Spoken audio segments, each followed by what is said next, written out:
Voidbreaker is one of the most fast-paced and chaotic first-person shooter roguelikes out there, and it's just hit early access and I am loving it. But with so much going on in this game, it's hard to know where to focus. So today, I'm going to go through 7 tips to help beginners and more experienced players alike improve their gameplay. I'm JammyGiraffe, covering all things roguelike from tips, reviews, guides, tier lists, news and gameplay. Please hit that like and subscribe to support me, and drop some comments of other games you'd like me to cover and any gameplay or series you think I should do. But for now, let's get into it. The first and most important tip is to understand the stagger mechanic. You must get used to the rotation of breaking environments on top of enemies or just near them, throwing things at them to stagger them and then attack them.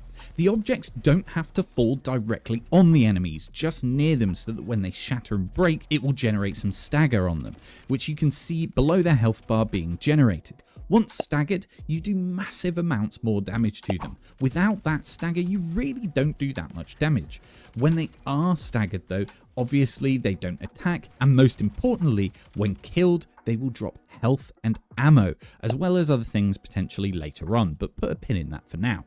Without being staggered, enemies drop nothing, and you have to get used to the rotation of breaking environments, staggering them, killing them, and then regaining ammo and health. Rinse and repeat. Think of it like the way you have to play Doom, making sure that you use one weapon to gain ammo for another.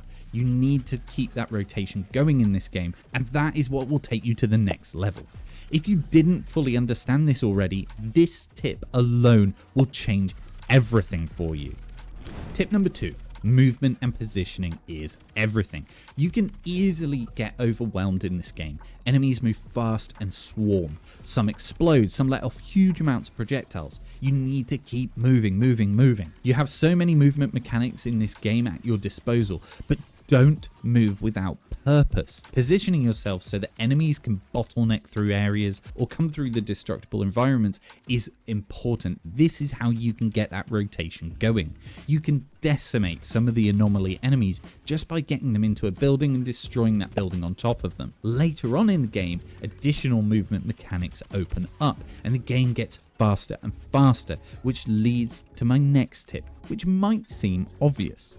Tip number 3. Control settings. This might seem an unnecessary tip, but hear me out.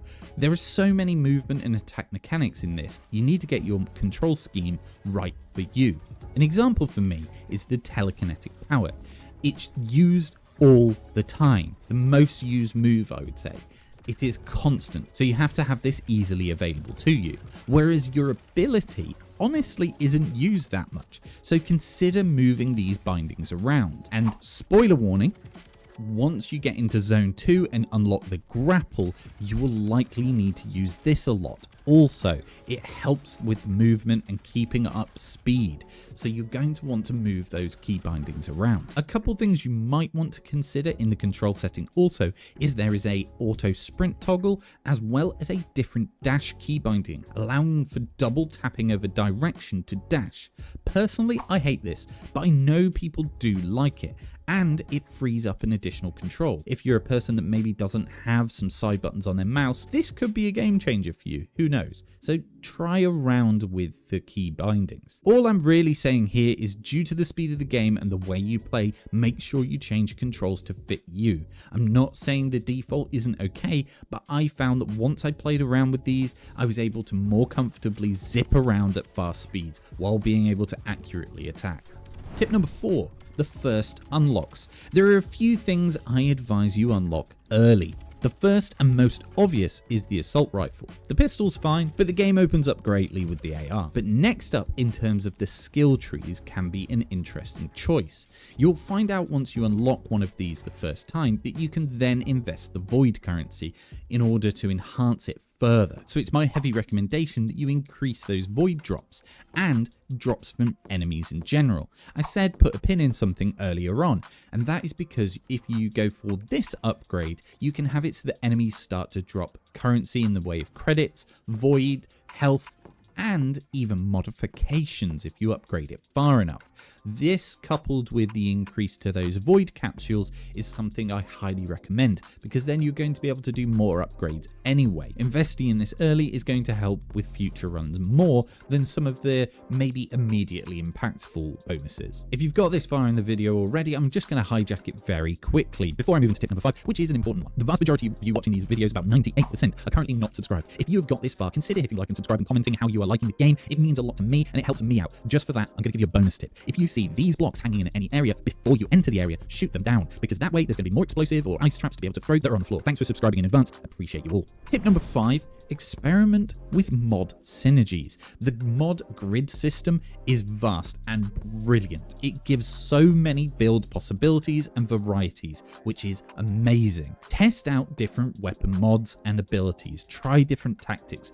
But there are a few suggestions and a bit of advice from me. Firstly, there doesn't appear to be a pure stat screen where you can see what stats you have based on your mod tree, which developers, if you're listening, I think would be a great addition, because right now we just have to trust that the stats are right. But the second thing I would say here is make sure you understand the repeaters. Most mods have a section at the bottom of them saying the repeater effect. Some are just stackable, but some give far greater benefits. If you get any of the mods that add repeaters to those spaces, you can then get certain spaces to have 2, 3, 4 repeaters. And this is how you can really focus your build. An example here is where I managed to get a 4 repeater space and use one of my highest bonus mods in this space, which allowed me to have 1200% damage increase while sliding. So most importantly, I then played that way, sliding around all over the place, making sure that when I was shooting, I was sliding. Being able to do this absolutely changes your game. Something to also consider though is to try different projectile mods. But remember, there isn't really much point in having 2 or 3. Yes, you can change between the modifications during the game, but you're not going to have the same level of bonuses. I think it's better to focus on one. The last bit of advice when coming to the mod synergies is that if staggering is the boss, then AoE is the CEO. Some mods that allow for massive AoE are amazing. I recommend very highly the grid attack that allows your projectile bullets to move in a grid pattern, which is fantastic for AoE. But the absolute goat of projectile mods is digital projectiles. Now, I overlooked this one early on because I just didn't feel that it was working that well. However, what the digital mods do though is allow your bullets to do destruction, meaning that you can decimate an entire building just by using your digital projectiles.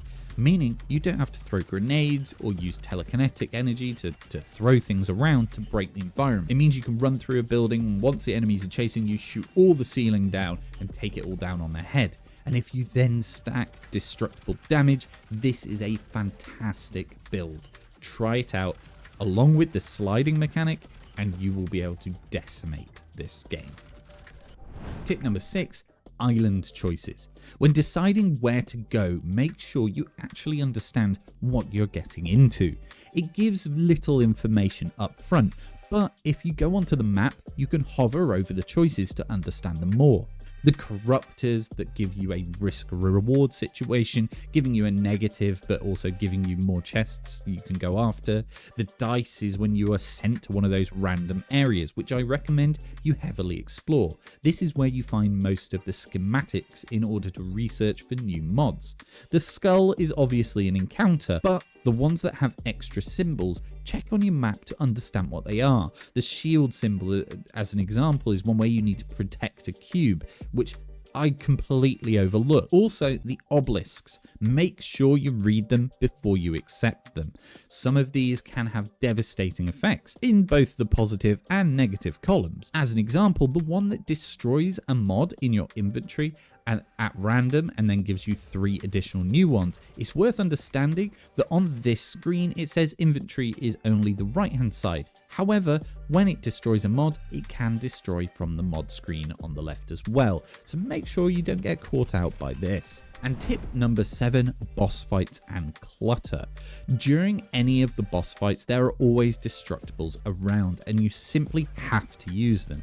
The main reason without staggering the boss is that you won't get any ammo or health, so make sure that you're constantly staggering them before attacking. That way you're going to get as much ammo as possible and health regen too. I'm not saying don't shoot them when they're not staggered, I'm just saying make sure that you keep your grenades, your abilities or a high clip of ammo ready for when they are staggered. Plus, while I do think the projectile visibility is so cluttered to allow you to see projectiles through objects, don't forget that you can still hide behind things so that you don't get hit by the projectiles. Sometimes it can give the illusion that projectiles are just going through objects, but they're not. They are being stopped. And again, devs, please, if you're listening, do something about the clutter. I don't think personally we need to be able to see the projectiles through the screen.